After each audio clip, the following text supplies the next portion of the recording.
নমস্কার, 24 ঘন্টা আপনাদের সকলকে স্বাগত। এখনো পর্যন্ত দিনের সেরা বাছাই করা খবরগুলো নিয়ে শুরু করছি ব্রেকিং 12টা। আপনাদের সঙ্গে রয়েছে আমি সঞ্চিতা।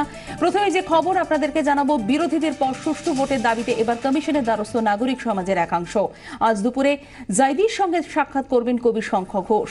প্রতিনিধি দলে থাকবেন নাট্য ব্যক্তিত্ব কৌশিক সেন, অবসরপ্রাপ্ত বিচারপতি অশোক গাঙ্গুলি। এদিন কমিশনের দরবারে যাওয়ার কথা ছিল বরিষ্ঠ অভিনেতা সৌমিত্র চট্টোপাধ্যায়েরও, তবে শেষ মুহূর্তে ব্যস্ততার জন্য সিদ্ধান্ত বদল করেন তিনি। তবে এই গোটা দাবিতে তার পূর্ণ সমর্থন রয়েছেন বলে বরিষ্ঠ অভিনেতা সৌমিত্র চট্টোপাধ্যায় তিনি জানিয়েছেন। আমরা কথা বলবো নিউ টাউনের সুইস হোটেল থেকে। আমাদের সঙ্গে সরাসরি রয়েছেন আমাদের প্রতিনিধি শ্রাবন্তী সাহা। শ্রাবন্তী, আজকে নাগরিক সমাজের এক প্রতিনিধি দল তারা যাচ্ছেন নাসিম জাইদি, তার সঙ্গে কথা বলতে, দেখা করতে। তাদের বেশ কিছু দাবি দেওয়া রয়েছে। ঠিক কি ধরনের দাবি দেওয়া এবং কি কথা হবে, কি জানা যাচ্ছে?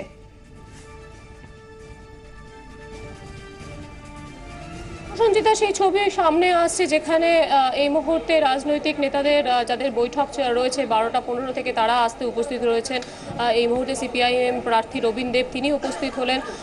এরপর এই বৈঠকের পরপরই যেটা রয়েছে 1:45-2টোর সময়, সেখানে কিন্তু নাগরিক মঞ্চের পক্ষ থেকে অশোক গাঙ্গুলির নেতৃত্বে কবি শঙ্খ ঘোষ, কৌশিক সেন এদের আসার কথা। যেটা জানা যাচ্ছে যে এদের মূল দাবি থাকছে একটাই, যে যাতে সুষ্ঠুভাবে ভোট হোক। ভোট পরিচালনা করতে প্রথম 2 দফায় ব্যর্থ হয়েছে নির্বাচন কমিশন। একাধিক অভিযোগ রয়েছে মুখ্য নির্বাচনী আধিকারিকের বিরুদ্ধে।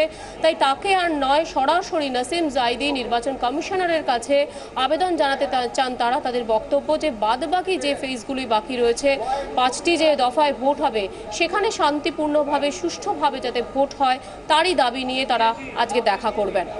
সঞ্চিতা, শ্রাবন্তী, আমরা যেটা দেখেছি যে প্রথম 2 দফার যে নির্বাচন হয়েছে, সেই নির্বাচনে নির্বাচন কমিশন যে আশ্বাস দিয়েছিল, সুষ্ঠু ভোটের যে আশ্বাস দেওয়া হয়েছিল, বা ভোটারদের বাড়ি থেকে নিয়ে যাওয়া হবে ভোট কেন্দ্রে, এই যাবতীয় আশ্বাস নির্বাচন কমিশন ঠিকভাবে পালন করতে পারেনি বলে একটা অভিযোগ জানিয়ে আসছিলেন এতদিন ধরে বিরোধীরা, রাজনৈতিক ব্যক্তিত্বরা। প্রিসাইডিং অফিসারদের তরফ থেকে নির্বাচন কমিশনে তারা অভিযোগ জানিয়েছেন।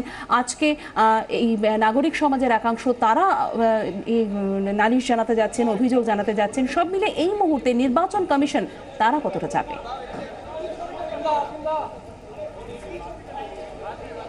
অনেকটাই চাপে, এবং বিশেষত তোমার মনে থাকবে ঠিক 1 মাস আগে 14ই মার্চ যখন এই বৈঠক হয়েছিল, নাসিম জাইদি শহরে এসেছিলেন, ঠিক একই রকম ছবি ধরা পড়েছিল। শহরে প্রত্যেক রাজনৈতিক দলের পক্ষ থেকে একাধিক অভিযোগ আনা হয়েছিল, এবং যাতে প্রথম দফা নির্বাচন থেকেই যাতে নির্বাচন কমিশন অত্যন্ত সুষ্ঠুভাবে নির্বাচন পরিচালনা করতে পারে, তাই কিন্তু হয়েছিল নাসিম জাইদির কাছে। এবং তোমার মনে থাকবে যে সেই অভিযোগের পরে কিন্তু 37 জন অফিসারকে সরিয়ে দিয়েছিল এক কথায় কমিশন। পাশাপাশি ভারতী ঘোষ, যার সম্পর্কে শুধুমাত্র এই রাজনৈতিক দলের ব্যক্তিত্ব তারাই অভিযোগ এনেছিলেন এবং তিনি ভোটের কাজে যুক্ত ছিলেন না, কিন্তু তাও পক্ষপাতিত্বের অভিযোগের জন্যই কিন্তু তাকে সরিয়ে দেওয়া হয়েছিল। এবং সর্বশেষভাবে কলকাতা পুলিশ কমিশনার, তাকেও কিন্তু সরিয়ে দেওয়া হয়েছে একাধিক অভিযোগের উপর ভিত্তি করে, যাতে পক্ষপাতমূলক কোনো আচরণ এদের মধ্যে না ধরা পড়ে। ঠিক একই রকমভাবে আজকে যেরকমভাবে রাজনৈতিক দলের পক্ষ থেকে আবেদন জানানো হবে, তারা জানাবেন যে গত 2 দফায় তারা কি ধরনের সমস্যার সম্মুখীন হয়েছেন। কোথাও কেন্দ্রীয় বাহিনী ছিল না, কোথাও বা প্রিসাইডিং অফিসার তারা নিজেদের মতো করে ঠিকমতো আচরণ করেননি, কোথাও পোলিং এজেন্টদের বসতে দেওয়া হচ্ছে না, ভোটাররা হুমকি পাচ্ছেন। এই সমস্ত অভিযোগের পাশাপাশি শাসক দলের বিরুদ্ধেও একাধিক অভিযোগ থাকবে বলে জানা যাচ্ছে।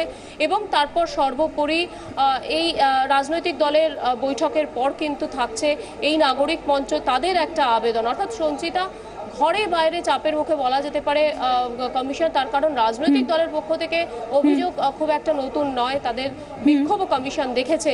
কিন্তু এইভাবে নাগরিক মঞ্চের পক্ষ থেকে সমাজের বিশিষ্ট মানুষরা যখন আবেদন জানাচ্ছেন যে রাজ্যের ভোট সুষ্ঠুভাবে হচ্ছে না, সেটা কিন্তু একটা চ্যালেঞ্জ তো বটেই কমিশনের কাছে, পাশাপাশিভাবে অনেকটাই চাপ। তার কারণ যদি কোনোভাবে ব্যর্থ হয় কমিশন, গোটা দেশের কাছে কিন্তু তাদের কাছে একটা প্রশ্নের উত্তর দিতে হবে। তাই শ্রাবন্তী, তোমাকে আমি একটু বিরত করছি, তুমি আমাদের সঙ্গে থাকো। আমাদের সঙ্গে রয়েছেন আমাদের অন্য প্রতিনিধি সোমশুভ্র মুখার্জি। সোমশুভ্র, ইতিমধ্যেই আমরা দর্শকদের যেটা জানাচ্ছিলাম যে সুষ্ঠু ভোট করতে চেয়ে ইতিমধ্যে বুদ্ধিজীবীদের একাংশ তারা নাসিম জাইদির সঙ্গে দেখা করবেন। দুপুর 2টো নাগাদ তারা যাবেন নির্বাচন কমিশনে। কবি শঙ্খ ঘোষ তিনি এই প্রতিনিধি দলে রয়েছেন, তিনি ঠিক কি জানিয়েছেন? মূলত সঞ্চিতা, শঙ্খ ঘোষ, সৌমিত্র চট্টোপাধ্যায়, অশোক গাঙ্গুলির উদ্যোগেই পুরো বিষয়টা ঘটছে। যেহেতু আজকে কমিশনের ফুল বেঞ্চ আসছেন, তাই তারা ঠিক করেছেন যে আজকে তারা দেখা করবেন এবং তাদের প্রধান দাবি যে ভোট সুষ্ঠুভাবে করা এবং ভোটারদের নিরাপত্তা দেওয়া। তাদের অভিযোগ ভোট সুষ্ঠুভাবে হচ্ছে না এবং ভোটাররা নিরাপদ নন। তার ফলে সেটাই তাদের কাছে মুখ্য বিষয় হয়ে দাঁড়াবে আজকে জাইদির কাছে যে ভোট যাতে সুষ্ঠুভাবে হয় এবং ভোটাররা যাতে নিরাপদে ভোট দিতে পারেন, সেই দিকটি আগামী 5 দফায় যাতে নিশ্চিত করতে পারে নির্বাচন কমিশন, সেটাই তারা বলতে যাচ্ছেন। এবং শঙ্খ ঘোষের যাওয়াটা এটা তাৎপর্যপূর্ণ যে অনেক দিন পর আবার তিনি কোনো একটা আন্দোলনে সামিল হচ্ছেন, যে আন্দোলনে মানে পথে নামারই সামিল, সেই আন্দোলনে সামিল হওয়াটায় তাতে উদ্বুদ্ধ হয়েছেন যারা, তারাও যাচ্ছেন। কৌশিক সেন, বোলান গাঙ্গুলি, এরাও তার সঙ্গে যাচ্ছেন এবং এই প্রতিনিধি দল গিয়ে তাদের বার্তাটুকু কমিশনের কাছে পৌঁছে দিতে চাই। সোমশুভ্র, ধন্যবাদ। সোমশুভ্র মুখার্জি, আমাদের প্রতিনিধির সঙ্গে আমরা কথা বললাম। আজ কমিশনে যাচ্ছেন প্রাক্তন বিচারপতি অশোক গাঙ্গুলি। ভোট অবাধে হচ্ছে না বলে দাবি তার। পাশাপাশি নারায়ণগড়ে সূর্য মিশ্রের উপর হামলার তীব্র নিন্দাও করেছেন তিনি। আমরা দাবি রাখবো যে দুটি নির্বাচন হয়েছে, নির্বাচন কমিশন যেটা আশ্বাস আমাদের দিয়েছিলেন সেই আশ্বাস পূরণ করতে ব্যর্থ হয়েছে। মানুষকে নির্ভয়ে ভোট দেওয়ার যে অধিকার তারা দিয়েছিল সে অধিকার তারা রক্ষা করতে পারেননি। আমরা দেখেছি বিরোধী দলনেতা সূর্যকান্ত মিশ্রকে নির্বাচনের দিন হেনস্থা হতে, যারা হেনস্থা করেছেন তারা কেউ অ্যারেস্ট হননি। এটা করা যায় না, এটা নির্বাচনী বিধিভঙ্গের সামিল। কেননা নির্বাচনের সমস্ত প্রচার বন্ধ হয়ে যায় 48 ঘন্টা আগে। যারা ওনাকে ঘিরে ধরে চেঁচামেচি করছিল তারা ওনার বিরুদ্ধে প্রচারই করছিল। এটা দুবার তাকে করা হয়েছে একই দিনে। প্রথমবার অনেকক্ষণ ধরে চলে, তারপর আপনা থেকেই তারা চলে যান। দ্বিতীয়বার অনেকক্ষণ ধরে চলার পর সিপিএম এর লোকেরা এসে সূর্যকান্ত মিশ্রকে উদ্ধার করেন। এটা কিন্তু অনভিপ্রেত। এই জিনিস যদি চলতে থাকে তাহলে নির্বাচনে নানা রকমের হিংসাত্মক কাজে ঘটতে পারে। কারণ অন্য দলের লোকেরাও আর একজনের প্রার্থীকে এই ধরনের ঘেন্না করবে। এটা যারা করেছিলেন তাদের ছবি টিভির পর্দায় আছে, তারা সব চেনা মুখ, আজ অব্দি কাউকে ধরা হয়নি। এবং নির্বাচন কমিশন বলেও নি যে ভবিষ্যতে এই ধরনের কাজ হবে না, করা যাবে না। অনুব্রত মণ্ডল ক্রমাগত হুমকি দিয়ে যাচ্ছেন যে তিনি নির্বাচন তার নিয়ম অনুযায়ী চালাবেন। তাকে কোন রকম অ্যারেস্ট করা হয়নি, তাকে অ্যারেস্ট করা দরকার বলে আমরা মনে করি। বর্তমান যে সিইও আছে তিনি অত্যন্ত দুর্বল, তাকেও অপসারণ আমরা দাবি করছি, তারও অপসারণ আমরা দাবি করছি। আমরা শুনলাম অবসরপ্রাপ্ত বিচারপতি অশোক গাঙ্গুলির বক্তব্য। শ্রাবন্তী, তুমি আমাদের সঙ্গে থাকো, তোমার কাছে ফিরবো। তবে প্রথম 2 দফার ভোটে সন্ত্রাস কারচুপির অভিযোগে সরব বিরোধীরা। দফায় দফায় নালিশ কমিশনে, প্রশ্নের মুখে ভোট পরিচালন প্রক্রিয়া, ঘরে বাইরে অল আউট অ্যাটাকের মুখে জাইদির নেতৃত্বে ফের রাজ্যে এলো কমিশনের ফুল বেঞ্চ।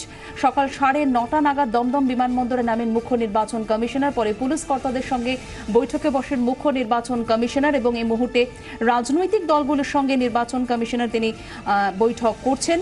সিপিএম প্রার্থী রবীন দেব, কিছুক্ষণ আগে সেই ছবি আপনাদেরকে দেখালাম, তিনি সুইস হোটেলে পৌঁছেছেন। এছাড়া সিপিআই নেতা প্রবীর দেব, বিজেপির সিদ্ধার্থনাথ সিং, শিশির বাজোরিয়া, তারাও পৌঁছেছেন। রাজনৈতিক দলগুলোর সঙ্গে ইতিমধ্যে বৈঠক শুরু করে দিয়েছেন নাসিম জাইদি। আমরা কথা বলবো সুইস হোটেল থেকে, নিউ টাউনের সুইস হোটেল থেকে আমাদের সঙ্গে সরাসরি রয়েছেন আমাদের প্রতিনিধি শ্রাবন্তী সাহা। শ্রাবন্তী, ইতিমধ্যেই পুলিশ কর্তাদের সঙ্গে বৈঠক হয়ে গেছে, রাজনৈতিক দলগুলোর সঙ্গে বৈঠক করছেন নাসিম জাইদি। আর ঠিক কি কর্মসূচি রয়েছে আজ গোটা দিন? কর্মসূচি বলা যেতে পারে অনেকটাই ওলটপালট হয়ে গিয়েছে। তার কারণ বিকেল 3টের সময় ডিজিপির আসার কথা ছিল, কিন্তু সকাল 11টার সময় তাকে আসতে দেখা গেল। অনুজ শর্মার সঙ্গে তিনি এসে উপস্থিত হলেন। অর্থাৎ একটা জিনিস পরিষ্কার সঞ্চিতা, যে পুলিশের সঙ্গে যে বৈঠক হয়েছিল, রাজ্যের স্টেট লেভেল অফ পুলিশের সঙ্গে যে বৈঠক হওয়ার কথা ছিল, সেখানে কিন্তু ডিজিপির আসার কথাই ছিল না। তাকে সেই বৈঠকে ডেকে পাঠানো হয়েছে। তিনি এসেছেন, তিনি বৈঠক করেছেন। এই মুহূর্তে এখন রাজনৈতিক দলের সঙ্গে তার বৈঠক শুরু হয়েছে। আলাদা আলাদা করে প্রত্যেক রাজনৈতিক দলের সঙ্গে বৈঠক হবে এবং সেই বৈঠকের পরে কিন্তু যে উঠে আসবে তারা কি বলতে চাইছেন, তাদের যে বক্তব্য রয়েছে, যে প্রথম 2 দফায় নির্বাচন, তারা কীরকম সমস্যা সেগুলির সম্মুখীন হয়েছে সেটা যেমন উঠে আসবে।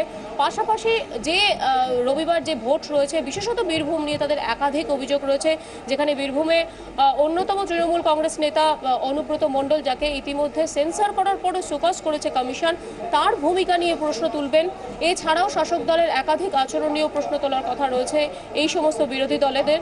এই বৈঠক হওয়ার পরেই কিন্তু সবচাইতে গুরুত্বপূর্ণ আজকের দিনের যে বৈঠক, নাগরিক মঞ্চের পক্ষ থেকে অশোক গাঙ্গুলির নেতৃত্বে যে কবি শঙ্খ ঘোষ আসবার কথা রয়েছে, নাট্য ব্যক্তিত্ব কৌশিক সেনের, তাদের সেই বৈঠক হবার কথা। এবং তারপর মুখ্য সচিব, স্বরাষ্ট্র সচিবের সঙ্গে বৈঠক করবেন নাসিম জাইদি, এবং সবশেষে তারপর সাংবাদিক বৈঠক। যদিও যেটা মনে করা হচ্ছে, বিশিষ্ট মহলের ধারণা যে এর আগে যখন 14ই মার্চ, এক মাস আগে নাসিম জাইদি শহরে এসেছিলেন, তারপরে কিন্তু কমিশনের কোপে পড়েছিল 37 জন অফিসার, বাদ যাননি কলকাতা পুলিশ কমিশনার স্বয়ংও।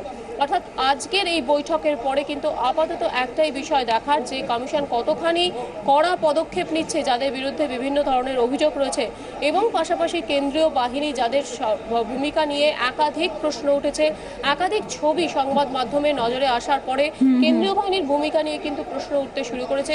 সেই কেন্দ্রীয় বাহিনীর জন্য আলাদা কোনো নির্দেশ থাকছে কিনা, বা অন্য কোনো কড়া পদক্ষেপ থাকছে কিনা স্বয়ং কমিশনারের পক্ষ থেকে। একেবারে যেটা তুমি বলছিলে যে কেন্দ্রীয় বাহিনীর ভূমিকা নিয়ে প্রশ্ন উঠেছে, এবং নির্বাচন কমিশনের যে আশ্বাস, সেই আশ্বাসও সেভাবে বাস্তবায়িত হতে দেখা যায়নি, সেই জায়গা থেকেও একটা প্রশ্ন উঠেছে। এবং ইতিমধ্যেই যে এই যে চাপ নির্বাচন কমিশনের, এই চাপটাকে কত বড় চ্যালেঞ্জের মোকাবিলা করতে পারে ইসি, এখন বোধহয় ইসির কাছে এটা সবচেয়ে বড় একটা বিষয়। শ্রাবন্তী?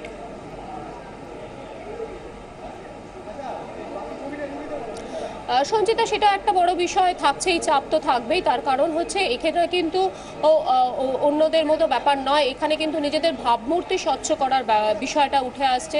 তার কারণ গোটা দেশ যেখানে কেন্দ্রীয় নির্বাচন কমিশনকে আলাদাভাবে একটা মর্যাদা দেয়, তাদের জন্য আলাদাভাবে সংবিধানে আলাদা ধরনের ক্ষমতা দেওয়া হয়েছে, কিন্তু প্রশ্ন উঠবে যে এই নির্বাচন যেভাবে হচ্ছে, যেভাবে প্রশ্ন উঠছে বিভিন্ন তরফ থেকে, যেভাবে বিরোধীরা বারবার অভিযোগ জানাচ্ছেন, যেভাবে বিক্ষোভ হয়েছে, এবং সর্বোপরি আজকে যদি নাগরিক মঞ্চে এখানে এসে সত্যি যেভাবে যদি অভিযোগ যখন জানাবেন, গোটা দেশের কাছে কিন্তু কেন্দ্রীয় নির্বাচন কমিশনের ভূমিকা একটা উঠে আসবে, ভাবমূর্তি তাদের স্বচ্ছ করার চ্যালেঞ্জ আজকে নাসিম জাইদি, তিনি বিহারের মডেলে পরীক্ষা দিয়ে যেরকম ভাবে ফুল মার্কস পেয়েছিলেন, আজকের রাজ্যে তার ফুল মার্কস পাওয়ার দিন।